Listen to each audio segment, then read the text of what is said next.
Pavasaris ir gandrīz klāt, tas ir kolosāli, un tāds maziņš tāds lekmju veida pavasaris jau notikās. Uz īsu brīdi bija sajūta, ir klāt, un tad atkal nevar saprast. Viena no lietām, kas visvairāk nevar saprast, kas tad īsti ir pa gada laiku, protams, ka ir asfalts. Ja tas ir riktīgi apmulsis un lēnām padodās. Bet vispār šis tāds dīvains brīdis, tas brīdis, kad sāk sniegs nokust un zāle vēl nav izlīdusi, un mēs redzam visu to skaisto, kas saka, ko mūsu četrkājienie ir sastrādājuši pa ziemu. Ražīgi viņiem ir gājis, es gribētu teikt. Ražīgi viņiem ir gājis. Jā, tādām jūtīgākām dvēselēm var palikt šķērmi ap dušu. Ja. Un šķērmi ap dušu, protams, ka paliek visiem tiem arī, kam ir jākartās pa Rīgas bedrēnajām ielām.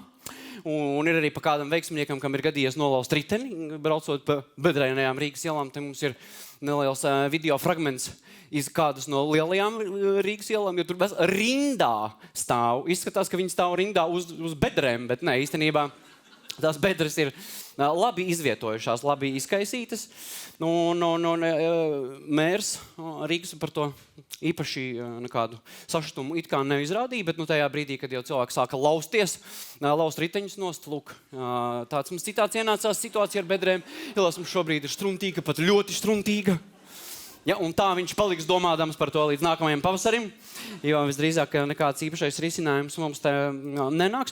Bet viens risinājums tika piedāvāts, man liekas, tas ir labs risinājums, ja jums ir problēmas pārvietoties pa Rīgas ielām atļautajā ātrumā, vienkārši samazināsim atļauto ātrumu uz 30.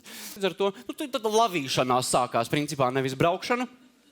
Bet, jebkurā gadījumā drošāk tas nedaudz paliek, bet varētu domāt, ka mēs varētu pārmest Nilam un vispār Rīgas domai un satiksmei, ka vajadzētu kaut kā tikt ar to visu galā un sakārtot, bet atkal, no otras puses šis ir, man liekas, ka prātīgs risinājums, jo šis ir daudz lētāk.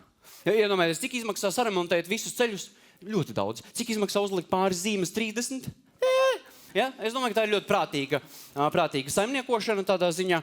Ar naudu nevajag lieki mētāties, bet no visa šī, no tā paradoksa, ka mums ir kāda problēma un mēs viņu atrisinām, izveidojot citu problēmu, mēs izveidojam nelielu tādu, gribētu saukt viņu par topu, kas saucās Nila teorēma. Ja, un teorēma skan ļoti vienkārši, ja jums ir problēma, aizstājiet to ar citu problēmu, un visiem būs tāda sajūta, ka jūs esat kaut ko atrisinājis. Nila teorēma.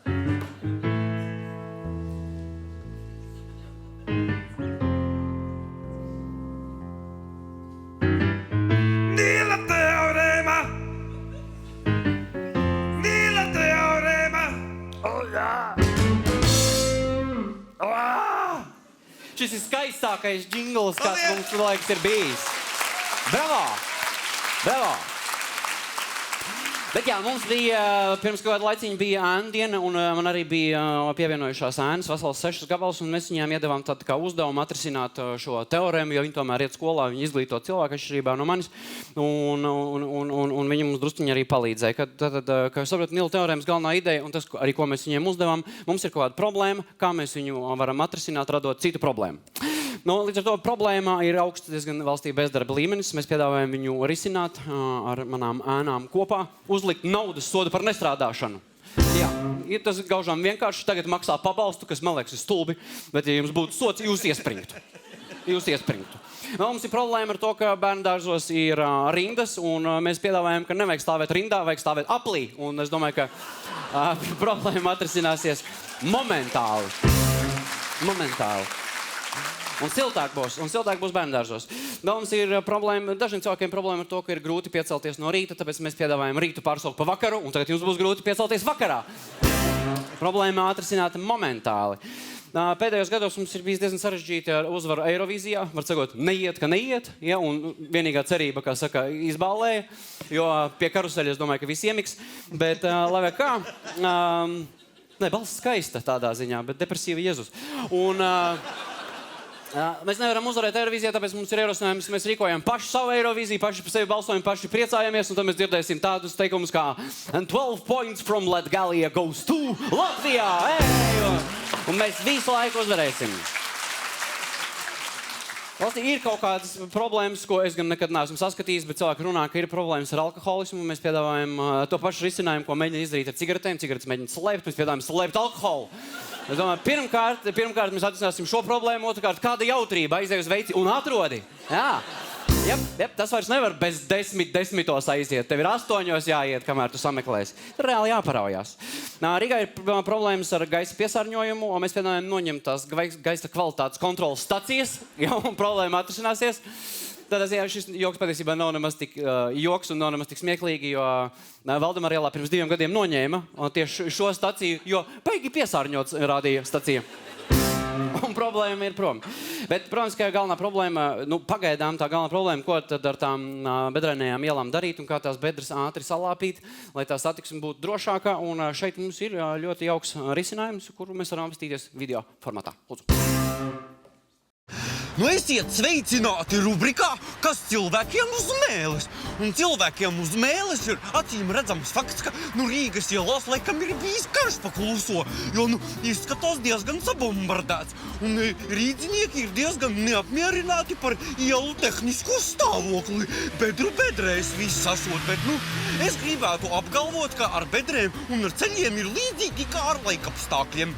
Nav nepiemēroti laikapstākļi, ir nepiemēroti apģērbi cilvēkiem, un ar ceļu ir ļoti līdzīgi. Man liekas, ka ceļš ir ideālā stāvoklī, vienkārši mums ir jāizvēlās ceļam atbilstošs transporta līdzeklis, ar kuru es jūs tagad arī gribētu iepazīstināt. Mums gan tur kaut kāds gabals būs jāpaiet, tāpēc šitā būtu, laikam, laba vieta montāžai, un man liekas, ka man arī notrieks. Redziet, esam klāt! Rekur, standarta risinājums Rīgas pilsētas ielām. CVRT, tāds standarta modelītis. Es domāju, ka ar šo braucot nekādas bedres jums problēmas neradīs, un visdrīzāk, ka sastrēgumi arī. Varētu būt kaut kāda ķibela ar noparkošanos vienīgais. Ne jau tam, kas parkojās, bet visiem tiem pārējiem. Brauciet uz veselību, kā saka, drošība pirmajā vietā. Kalniem pāri, citi kalni būs. Ar vienu soli pāri tiem, ar vienu soli. Kādas ta šivī gadījumā bedres, sūds un pieci. Vienkārši vēlē, kur tev gribās, Absolūts jaunums! Tavs jaunais pilsētas auto pērkons. Tā ir pilnīga pārvietošanās brīvība. Pilsētvidei atbilstošā maksimālajā ātrumā. Tu nepaliksi nepamanīts. Ideāls auto, ko var noparkot jebkur, pat ja brīvu vietu nav. Augstākie iespējamie drošības standarti un, starp citu, sporta komplektācijā ložmetējs dāvanā.